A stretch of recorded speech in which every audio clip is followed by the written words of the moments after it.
La cuestión de la parte de Dios y la parte de la humanidad en el proceso de salvación bíblica está directamente relacionada con la cuestión de qué es el pecado, que se abordó ayer por la tarde.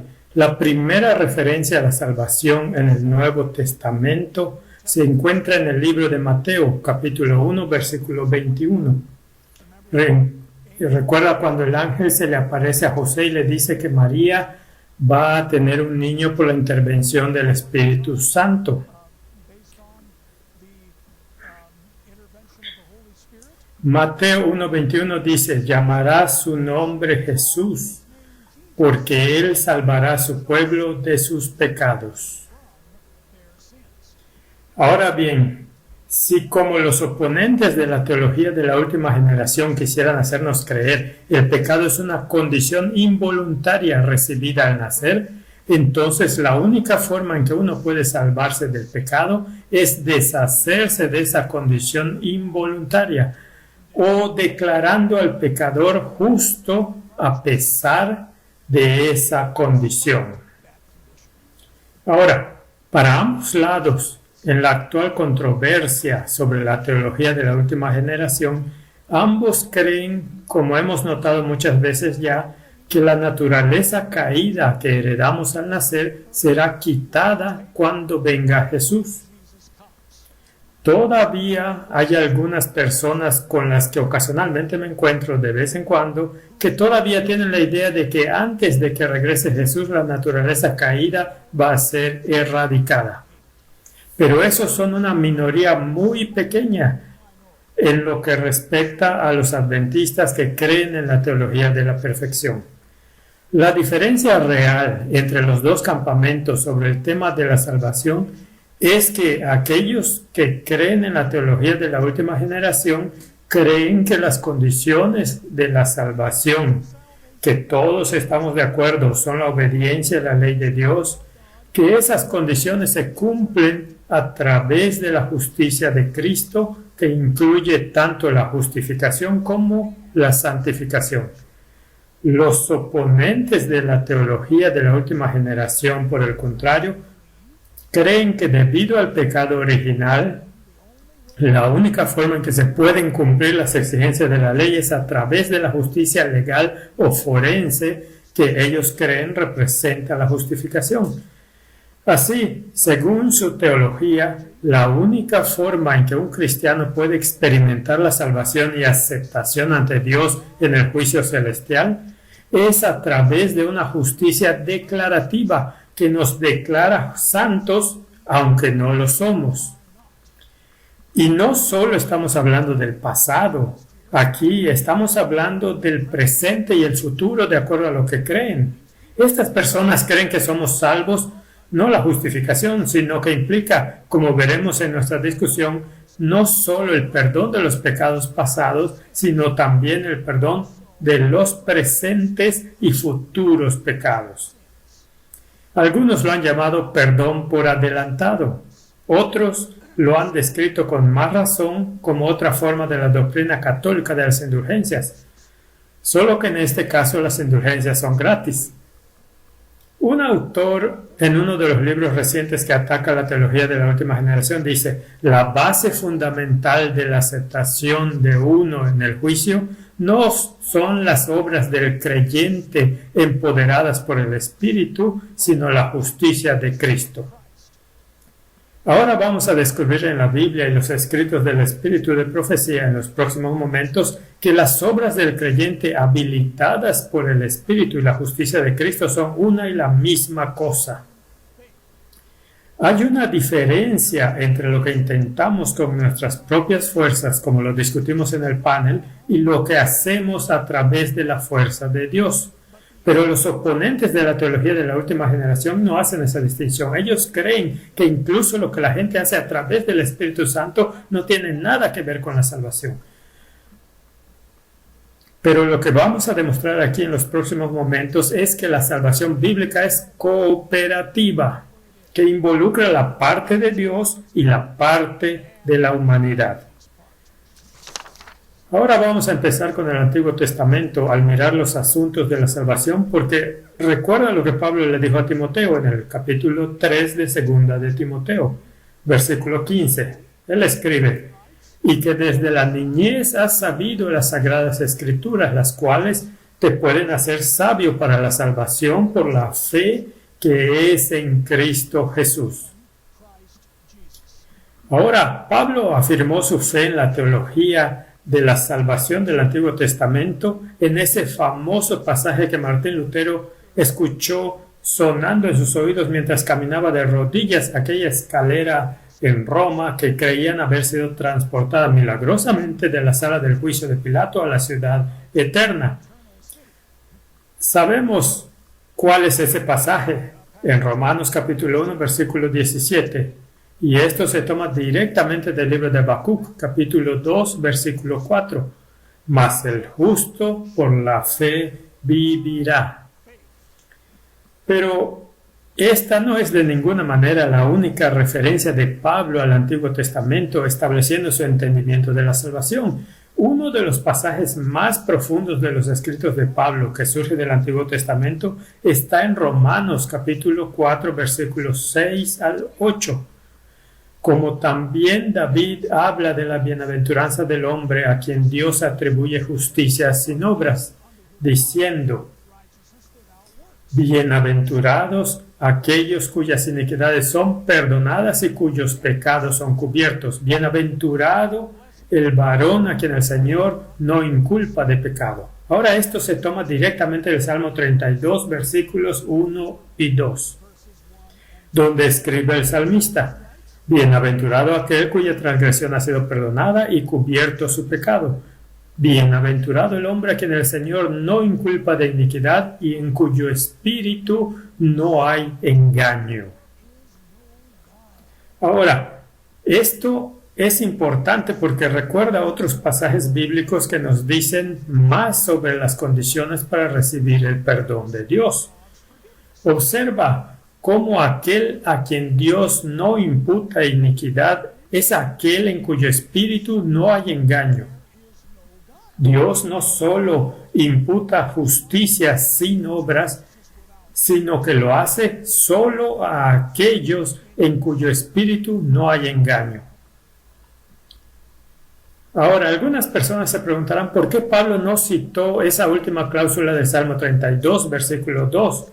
Yo mantengo que no tenía que hacerlo, porque en 2 Timoteo capítulo 3, versículo 16 lo deja muy claro, que todas las escrituras del Antiguo Testamento fueron inspiradas por Dios y son útiles para enseñar, para redarguir, para corregir, para instruir en justicia. Y cuando en el versículo anterior Pablo dice que Timoteo desde niño ha conocido las Sagradas Escrituras que pueden hacerlo sabio para la salvación mediante la fe en Jesús, recuerda, las únicas escrituras que le enseñaron a Timoteo desde su infancia fueron el Antiguo Testamento. Y lo que está claro en el capítulo 4 de Romanos es que cuando Pablo habla en otra parte de que los cristianos no han sido salvados por obras, es que las obras que se describen no incluyen la obra del Espíritu Santo en y a través del creyente. Porque obviamente para que nuestra iniquidad no sea imputada a nosotros tenemos que estar libres de engaño. Y la única forma en que sucede es a través de la transformación empoderada por el Espíritu. Los que rechazan la teología de la última generación insisten que incluir el trabajo transformador del Espíritu Santo en el proceso de salvación es aceptar la doctrina de la salvación por obras que Pablo condena. Y vamos a ver que esta posición que toman los oponentes de la teología de la última generación es explícitamente contraria al Nuevo Testamento. Pero comenzamos a comprender más la declaración de David acerca de que los inocentes son los únicos elegibles para el perdón cuando miramos otros pasajes del Antiguo Testamento que hablan de las condiciones para el perdón. Uno de los más fuertes de estos que nosotros vimos en el panel de discusión es del capítulo 7 de Segundo de Crónicas, el versículo 14. Conocemos bien el versículo: si se humillare mi pueblo, sobre el cual mi nombre es invocado, y oraren y buscaren mi rostro y se convirtieren de sus malos caminos, entonces yo oiré desde los cielos, perdonaré sus pecados y sanaré su tierra. Proverbios 28, versículo 13. El que encubre sus pecados no prosperará, pero el que los confiesa y los abandona alcanzará misericordia. Isaías 55, versículo 7. Deje el impío su camino y el hombre inicuo sus pensamientos. Vuélvase a Jehová, quien tendrá de él misericordia, y a nuestro Dios, quien será amplio en perdonar. Jesús también dejó en claro cuáles son las condiciones para recibir el perdón de su Padre. Mateo, el capítulo 6, versículos 14 y 15 nos dice: porque si perdonáis a los hombres sus ofensas, vuestro Padre Celestial también os perdonará a vosotros. Pero si no perdonáis a los hombres, tampoco vuestro Padre os perdonará vuestras ofensas. Una vez más, el perdón de Dios es condicionado a la obediencia. Y la obediencia, por supuesto, solo es posible a través del poder transformador del Espíritu. Romanos capítulo 2, versículo 13 nos dice lo mismo. Porque no son los oidores de la ley los justos ante Dios, sino los hacedores de la ley serán justificados. Y cuando pongamos todos estos versículos juntos, podremos encontrar las condiciones bíblicas para recibir el perdón de Dios. Vamos a verlas. Humildad, confesión y abandono del pecado, un espíritu sin malicia, la voluntad de perdonar a los demás y el cumplimiento de la ley divina. Y por supuesto, si hacemos todas estas cosas que hemos visto aquí, estamos cumpliendo la ley divina. Cuando, por el contrario, la Biblia dice que no somos salvos por obras, está hablando de la autoproducida piedad superficial, sin relación con la conversión y sin conexión con la gracia transformadora de Dios. Que estábamos hablando de eso para aquellos de ustedes que estaban sintonizados en el panel. El origen de la justicia bíblica por la fe en el Antiguo Testamento es claro en el capítulo 11 de Hebreos, que a menudo, por supuesto, llamamos el capítulo de la fe. En la crónica de los dignos del Antiguo Testamento, que se describen aquí como haciendo cosas buenas por fe, quizás el ejemplo más fuerte de estos es el versículo 7 en Hebreos capítulo 11. Por la fe Noé, cuando fue advertido por Dios acerca de cosas que aún no se veían, con temor preparó el arca en que su casa se salvase, y por esa fe condenó al mundo y fue hecho heredero de la justicia que viene por la fe. ¿Cómo se convirtió Noé en heredero de la justicia por la fe? Construyendo un arca, salvando a su casa del diluvio y condenando al mundo con su ejemplo. Ahora, más recientemente, en una de nuestras principales publicaciones de la Iglesia, hubo un elogio al difunto doctor Desmond Ford, intentando defender la idea que Ford enseñó durante tantos años, que la justicia por la fe supuestamente es igual a solo la justificación. Ahora, mencioné esto una vez antes, pero si alguno de ustedes está interesado en leer un artículo en profundidad que he preparado sobre este tema, en mi sitio web en vindicate.com, solo busquen el título El alcance bíblico de la justicia por la fe y googlee mi nombre, Kevin Paulsen, y lo encontrará. La Biblia es muy clara, amigos, que la justicia por la fe, como se enseña en la Biblia, incluye tanto la justificación como la santificación. Ya hemos visto esto en Hebreos 11. Pero vamos a buscar otros pasajes que nos dicen lo mismo. Una vez más, veamos lo que dice acerca de Noé en Hebreos 11, versículo 7. Por la fe Noé, cuando fue advertido por Dios acerca de cosas que aún no se veían, con temor preparó el arca en que su casa se salvase. Y por esa fe condenó al mundo y fue hecho heredero de la justicia que viene por la fe. Ahora, amigos, si eso no es equiparar la justicia por la fe con la santificación, no sé qué es. Ahora veamos algunos otros pasajes. Filipenses capítulo 3 versículos 4 al 9. Aunque yo tengo también de qué confiar en la carne. Si alguno piensa que tiene de qué confiar en la carne, yo más. Circuncidado al 8º día, del linaje de Israel, de la tribu de Benjamín, hebreo de hebreos.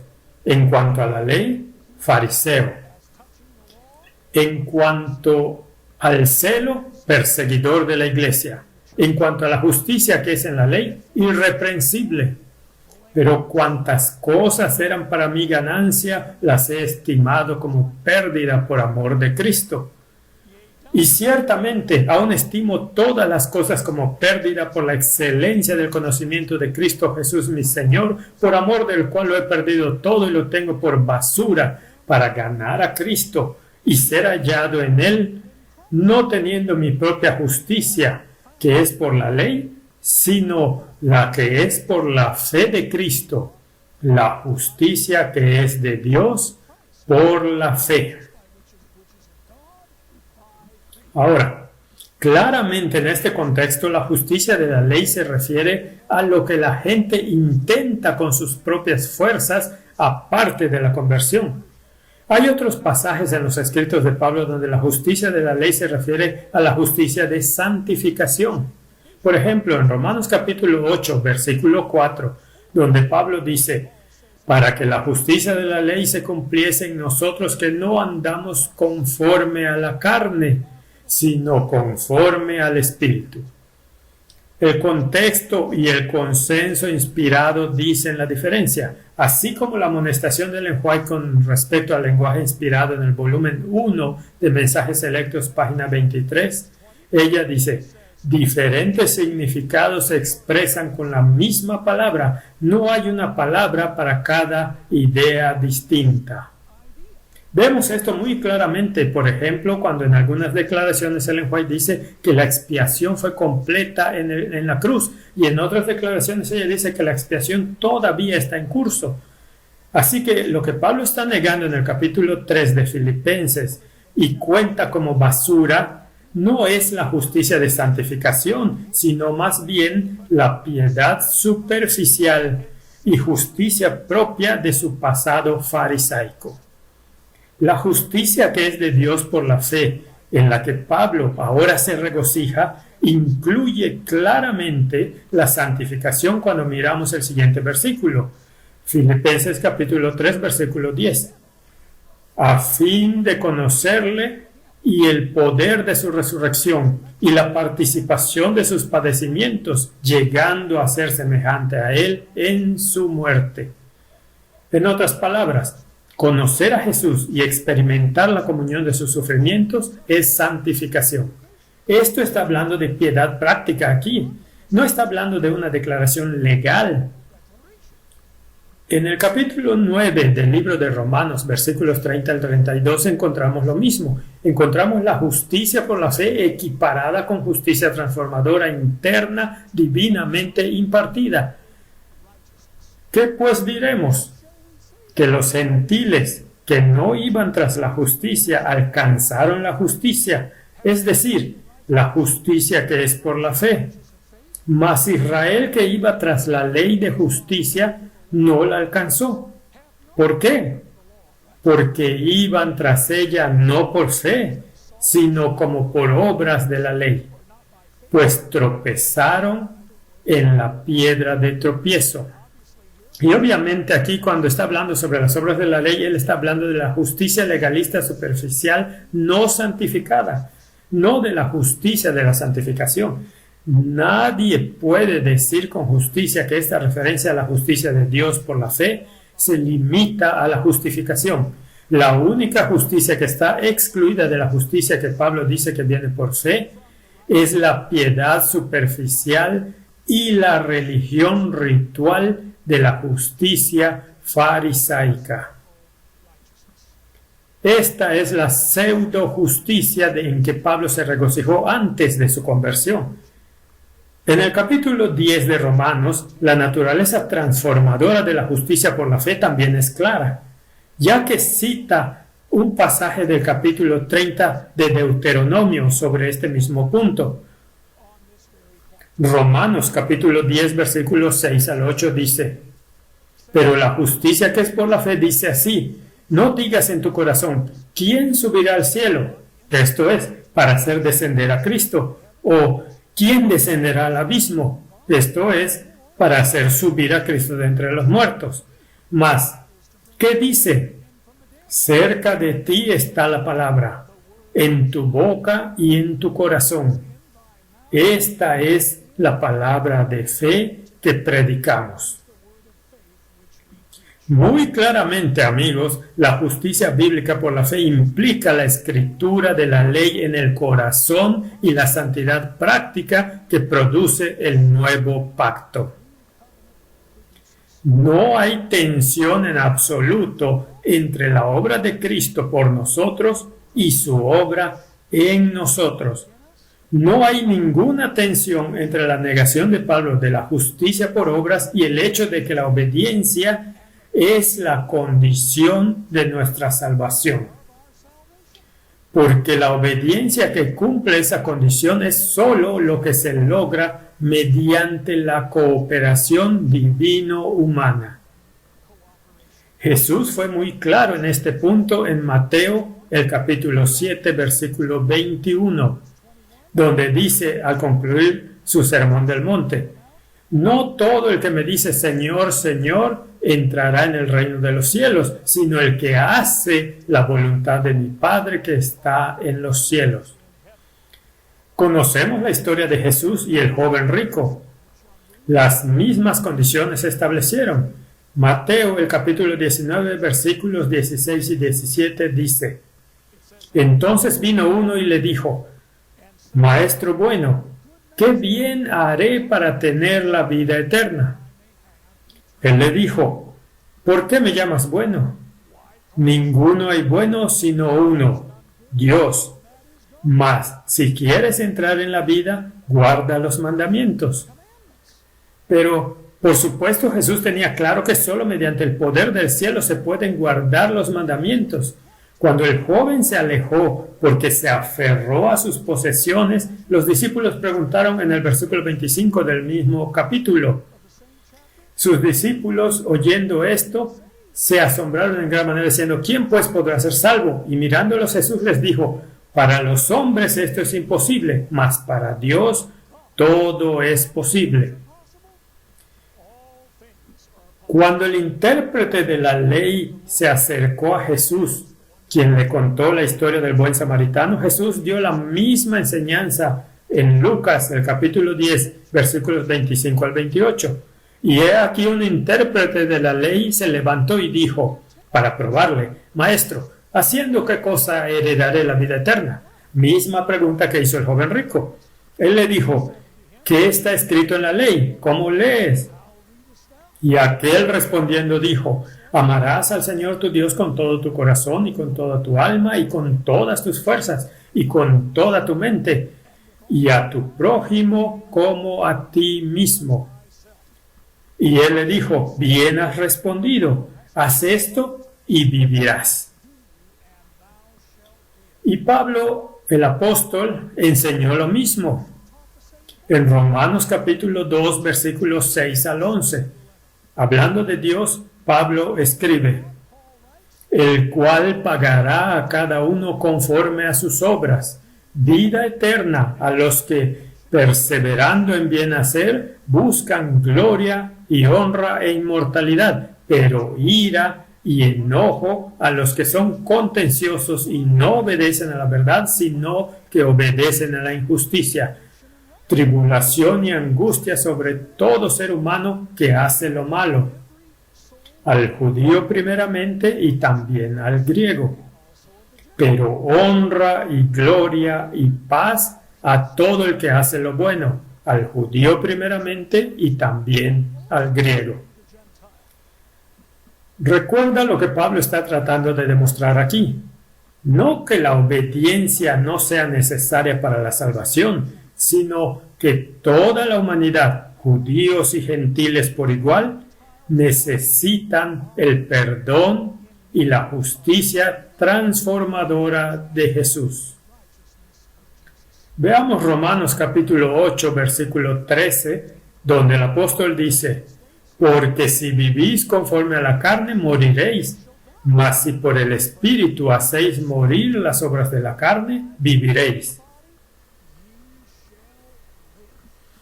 Hebreos capítulo 5, versículo 9 dice lo mismo: y habiendo sido perfeccionado, vino a ser, este es Cristo, autor de eterna salvación para todos los que le obedecen. Ellen White se hace eco de las enseñanzas de Jesús y Pablo en declaraciones como el volumen 2 de los Testimonios, página 598. El joven rico preguntó a Jesús qué debía hacer para heredar la vida eterna. Jesús le señaló los 10 mandamientos de su Padre, diciéndole que la obediencia a ellos era necesaria para su salvación. Cristo le dijo que él conocía los mandamientos y que si los obedecía, tendría vida. Review and Herald, 26 de junio de 1900. Cuando el joven rico se acercó a Cristo diciendo: Maestro, ¿qué haré para heredar la vida eterna?, el Salvador no dijo: cree, solo cree y serás salvo. ¿Qué está escrito en la ley? Dijo: ¿cómo lees? Aquí la falsa doctrina de que el hombre no tiene nada que hacer más que creer es barrida. Se nos da la vida eterna a nosotros con la condición de que obedezcamos los mandamientos de Dios. Y cuando escuchas a la gente decir que el Evangelio es la incondicional buena noticia de salvación, amigos, esa es una mentira. La Biblia es muy clara. Los escritos del Espíritu de profecía son claros. Hay condiciones y la obediencia es una de ellas. Afortunadamente, solo la gracia de Dios combinada con nuestro esfuerzo puede hacer que esto suceda. Señales de los tiempos, 24 de noviembre de 1887, nos dice exactamente esto.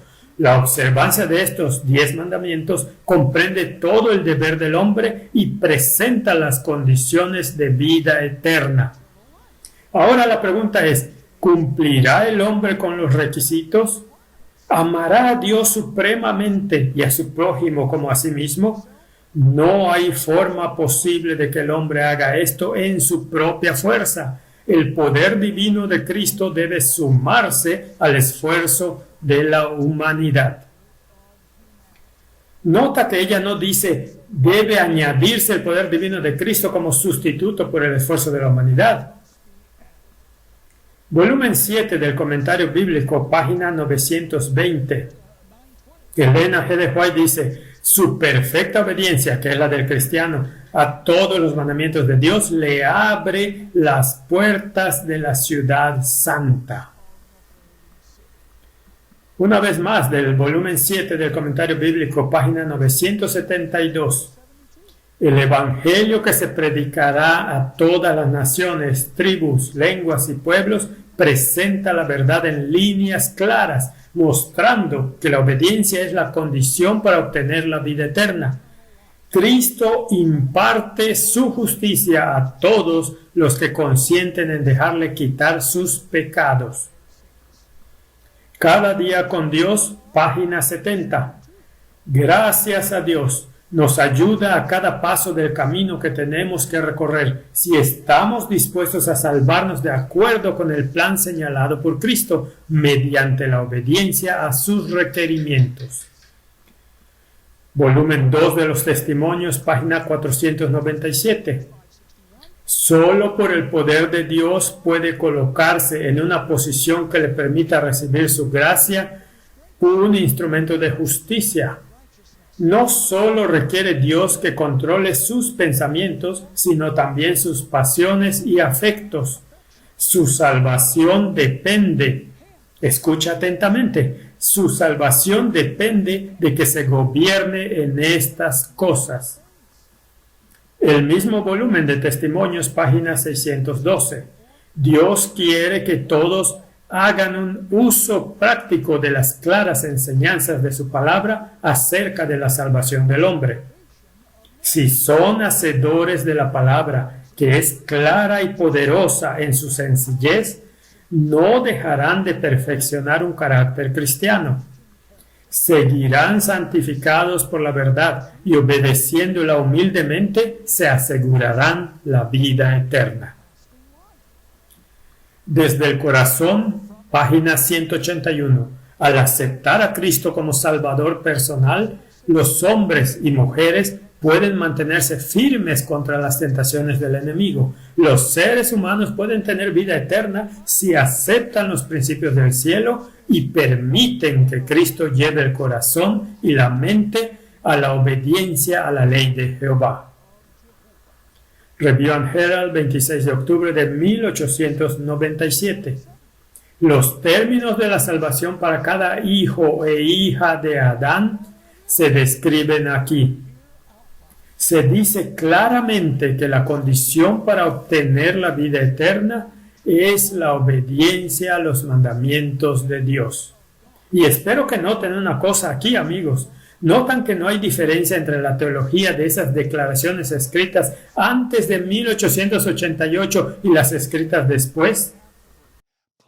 Elena de White es muy clara antes de 1888 que solo a través del poder divino se puede cumplir la condición de obediencia, y ella es tan clara después de 1888 como antes de que esta condición no se puede cumplir con nuestras propias fuerzas, sino solo a través de la fuerza de Dios junto con el esfuerzo humano. Hechos de los Apóstoles, página 384. La obra de ganar la salvación es una operación mancomunada. Los esfuerzos humanos por sí solos son insuficientes. Sin la ayuda del poder divino no se conseguirá nada. Dios obra y el hombre obra. Servicio Cristiano, página 122. Los cristianos deben despertarse y asumir sus deberes descuidados, pues la salvación de sus propias almas depende de sus esfuerzos individuales. Eco Bíblico, 9 de diciembre de 1895. La abnegación es la condición de salvación. Ahora, amigos, creo que ya debería estar claro que tantos predicadores de la justificación por la fe en el adventismo moderno y contemporáneo han fallado en hacer su tarea. La marginación del esfuerzo humano en el proceso de salvación por tantos profesos defensores de la justicia por la fe en nuestras filas ha sido un escándalo de proporciones inigualables. Sin lugar a dudas, el resultado ha sido un desprecio generalizado, personal e institucional por el consejo escrito de Dios. Vi un panfleto producido recientemente dentro de la denominación instando a que aceptemos a los homosexuales practicantes en nuestra confraternidad, y el argumento principal fue que somos salvos por gracia y no por obediencia. Esta falsa comprensión de la justicia por la fe va a llevar a la gente directamente al fuego del infierno. Ahora vamos a ver algunas declaraciones inspiradas sobre la naturaleza de la justificación bíblica. Aquellos que se oponen a la teología de la última generación insisten en que la justificación es un acto declarativo solamente y no tiene un elemento transformador. Uno de los autores del libro El carácter de Dios y la última generación, al que he hecho referencia varias veces, declaró que la justificación no incluye el proceso de transformación ética.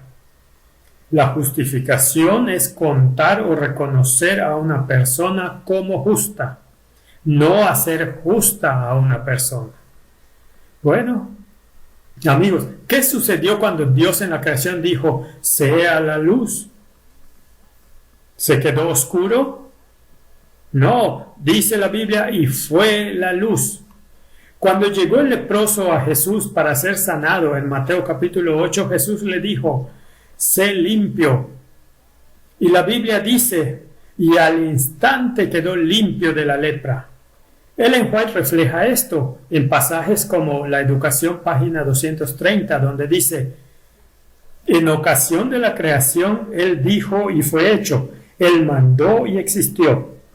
Él llama las cosas que no son como si fueran, porque cuando las llama, entonces existen.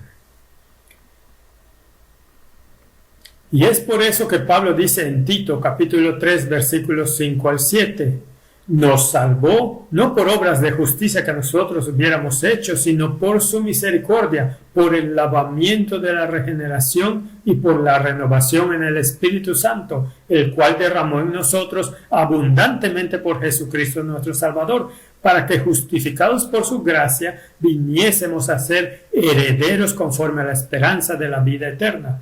Nota el contraste que dibuja este pasaje entre las obras de la justicia que hemos hecho, obviamente en nuestras propias fuerzas, y el lavamiento de la regeneración y renovación del Espíritu Santo, que es el medio por el cual Pablo dice que somos salvos. Elena G. de White nos dice en el volumen 6 del Comentario Bíblico, página 1070, el perdón y la justificación son una y la misma cosa. Así que con esto en mente, veamos qué dice Ellen White sobre lo que significa ser perdonado en términos de su aspecto interno. Review and Herald, 19 de agosto de 1890. Ser perdonado en la forma en que Cristo perdona no es solo ser perdonado, sino ser renovados en el espíritu de nuestra mente. El Señor dice, te daré un corazón nuevo. La imagen de Cristo será estampada en la misma mente, corazón y alma. Recibiréis poder, página 98. Justificar quiere decir perdonar. Al ser purgado de las obras muertas, eso suena a transformación, mis amigos.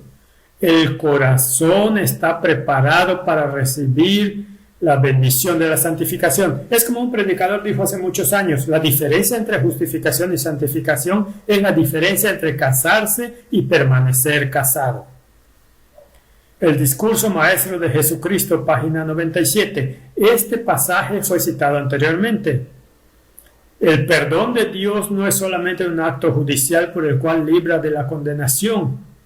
No es solo el perdón por el pecado, es también una redención del pecado. Es la efusión del amor redentor que transforma el corazón. David tenía el verdadero concepto del perdón cuando oró, crea en mí, oh Dios, un corazón limpio y renueva un espíritu recto dentro de mí. Volumen 6 del Comentario Bíblico, página 1098. Al recibir su justicia imputada de la de Cristo a través del poder transformador del Espíritu Santo, nos volvemos como Él.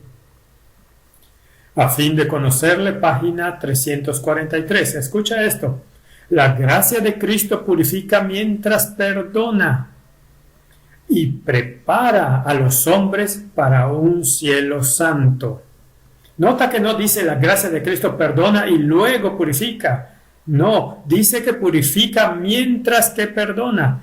La justificación en la Biblia y el espíritu de profecía significa declarar y hacer justo.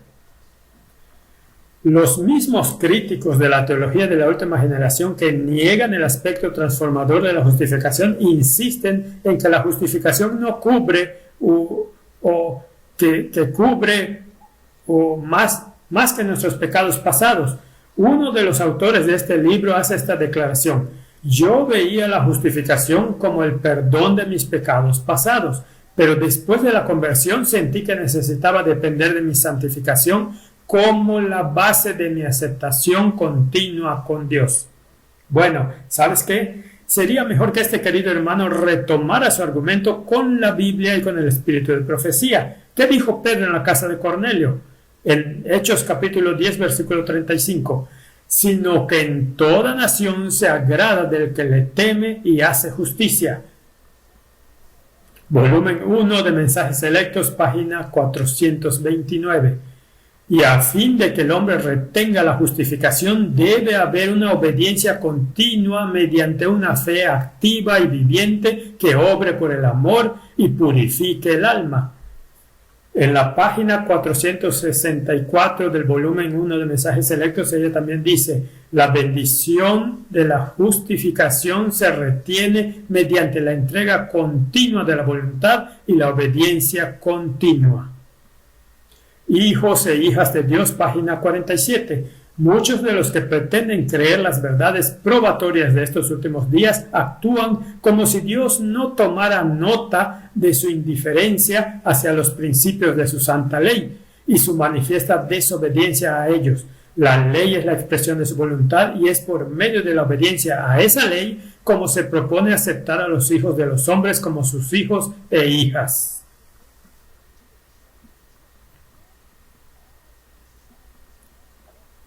Review and Herald, mayo 3 de 1898. Por medio de Jesús hay divina simpatía entre Dios y los seres humanos, que por la obediencia son aceptados en el amado. Así la humanidad se ajusta a la voluntad de la divinidad, cumpliendo las palabras: si me amáis, guardad mis mandamientos. El pueblo de Dios, guardador de los mandamientos, debe caminar a la luz del sol de la justicia de Cristo, sus rostros expresando alegría y acción de gracias, gozosos en la certeza. Bienaventurados los que guardan sus mandamientos, para que tengan derecho al árbol de la vida y entren por las puertas en la ciudad. Señales de los tiempos, 28 de diciembre de 1891. Mediante la obediencia a todos los mandamientos de Dios, somos aceptados en el amado. Ahora vamos a ver las declaraciones de Ellen White que dejan en claro que los pecados pasados son lo que cubre el perdón de Dios. Señales de los tiempos, 15 de diciembre de 1887. No hay camino de regreso a la inocencia y la vida excepto a través del arrepentimiento por haber transgredido la ley de Dios y la fe en los méritos del sacrificio divino que has sufrido por tus transgresiones del pasado. Y eres aceptado en el amado con la condición de obedecer los mandamientos de tu Creador. El camino a Cristo, página 62. Si os entregáis a Él y le aceptáis como vuestro Salvador, por pecaminosa que haya sido vuestra vida, seréis contados entre los justos por consideración hacia Él. El carácter de Cristo reemplaza el vuestro y sois aceptados por Dios como si no hubierais pecado. Volumen 6 del Comentario Bíblico, página 1092. Cristo lleva el castigo de las transgresiones pasadas del hombre, y al impartir al hombre su justicia, hace posible que el hombre guarde la santa ley de Dios. Y por supuesto, ¿cómo define Ellen White justicia impartida? Mensajes para los jóvenes, página 26. La justicia por la cual somos justificados es imputada. La justicia por la cual somos santificados es impartida. La primera es nuestro derecho al cielo, la segunda, nuestra idoneidad para el cielo. Deseado de todas las gentes, página 762. La ley requiere justicia, una vida justa, un carácter perfecto, y esto no lo tenía el hombre para darlo. No puede satisfacer los requerimientos de la santa ley de Dios, pero Cristo, viniendo a la tierra como hombre, vivió una vida santa y desarrolló un carácter perfecto. Ofrece estos como don gratuito a todos los que quieran recibirlos. Su vida reemplaza la vida de los hombres. Así tienen remisión de los pecados pasados por la paciencia de Dios. Más que esto, Cristo imparte a los hombres atributos de Dios. Por lo tanto, la justicia misma de la ley se cumple en el creyente en Cristo. Así que, además de los pecados pasados, también somos perdonados por los pecados de ignorancia. En Hechos capítulo 17, versículo 30, el apóstol Pablo habló a los atenienses y habló de los tiempos de su ignorancia. Dios los pasó por alto. En Santiago capítulo 4, versículo 17, el apóstol Santiago escribe: por tanto, al que sabe hacer lo bueno y no lo hace, le es pecado. Primeros Escritos, página 254, dice lo mismo. La atención de cuantos aceptan este mensaje se dirige hacia el lugar santísimo, donde Jesús está de pie delante del arca, realizando su intercesión final por todos aquellos para quienes hay todavía misericordia, y por los que hayan violado ignorantemente la ley de Dios. Esta expiación es hecha tanto para los justos muertos como para los justos vivos. Incluye a todos los que murieron confiando en Cristo, aunque por no haber recibido luz acerca de los mandamientos de Dios, hubiesen pecado ignorantemente al transgredir sus preceptos. Entonces, ¿cuál es la base de nuestra salvación según la Biblia y el Espíritu de profecía? Efesios 1:7 dice de cómo el perdón es parte de ese proceso, en quien tenemos redención por su sangre, el perdón de pecados según las riquezas de su gracia. Segunda de Tesalonicenses 2:13 dice que la santificación es parte del fundamento de nuestra salvación también, de que Dios os haya escogido desde el principio para salvación, mediante la santificación del Espíritu y la fe en la verdad. Tito 3:5, una vez más. No por obras de justicia que nosotros hubiéramos hecho, sino por su misericordia, por el lavamiento de la regeneración y por la renovación en el Espíritu Santo. Y una vez más, de Ellen White, Mensajes para los Jóvenes, página 26. La justicia por la cual somos justificados es imputada, la justicia por la cual somos santificados es impartida. La primera es nuestro derecho al cielo, la segunda, nuestra idoneidad para el cielo. Y en el Deseo de todas las gentes, páginas 267, explica cómo ambos rostros de la justicia de Jesús son la respuesta al legalismo en esta declaración. El corazón orgulloso lucha para ganar la salvación, pero tanto nuestro derecho al cielo como nuestra idoneidad para él se hallan en la justicia de Cristo. Y finalmente, Elena de White explica el fundamento de nuestra salvación tan bellamente en El Camino a Cristo, página 63.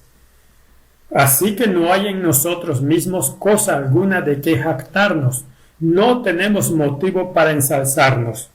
El único fundamento de nuestra esperanza es la justicia de Cristo que nos es imputada. Y sabes que me pongo nervioso cuando la gente pone puntos donde Dios pone comas. Nota lo que ella dice. El único fundamento de nuestra esperanza es la justicia de Cristo que nos es imputada y la que produce su Espíritu obrando en nosotros y por nosotros. Esta es la salvación bíblica, la parte de Dios y la parte de la humanidad. Padre Celestial, te suplicamos que nos des la fuerza para cumplir con nuestra parte del proceso de salvación.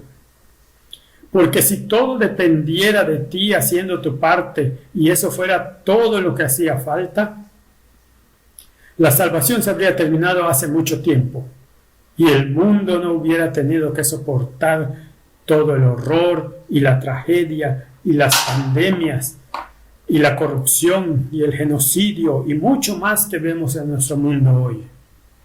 Señor, danos la fuerza y la sabiduría que se encuentra entre los que saldrán victoriosos, quienes serán llamados y elegidos y fieles. Esta es nuestra oración, en el nombre de Jesús. Amén.